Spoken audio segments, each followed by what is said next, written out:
বিসমিল্লাহির রহমানির রহিম। আমাদের সিনিয়র যুগ্ম মহাসচিব জনাব তারেক রহমান বলেছেন আপনাদেরকে সবাই সন্ত্রাসীর উপর ঝাঁপিয়ে পড়তে। আর কোনো প্রতিবাদ নয়, এখন ঝাঁপিয়ে পড়ুন সন্ত্রাসের উপর। যেখানে সন্ত্রাস সেখানে আক্রমণ করুন। এই দেশকে এখন আমরা সন্ত্রাস থেকে মুক্ত করার সুযোগ। আওয়ামী বাকশালীরা এখন ফালাইচ্ছে সম্মানিত দেশবাসী। শেখ সেলিমের পরিবার এখন সরাসরি চলে গেছে যুক্তরাষ্ট্রে ফালাইচ্ছে।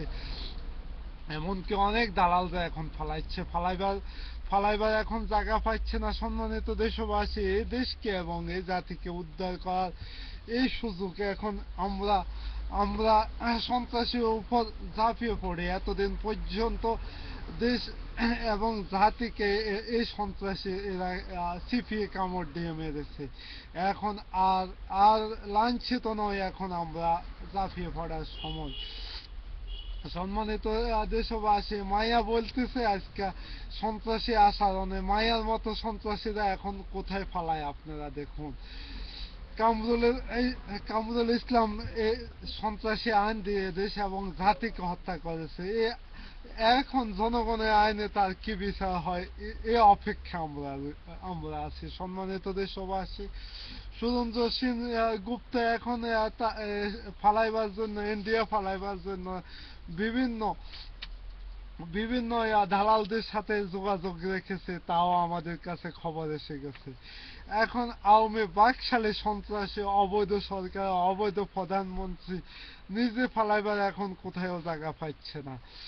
আজকে জাতীয় সংঘ মহাসচিবের কার্যালয় থেকে বাংলাদেশ সেনাবাহিনীকে ফোন করা হয়েছে যে শীঘ্র দেশে যে সব সমস্যা সমাধান করার জন্য বলা হয়েছে, কিন্তু অনেক চাপ দেওয়া হয়েছে। পৃথিবীর বিভিন্ন দূতাবাস আজকে বাংলাদেশ সেনাবাহিনীকে চাপ দেওয়া হয়েছে। এমনকি আজকে র্যাবের মহাপরিচালক এবং পুলিশের আইজি এবং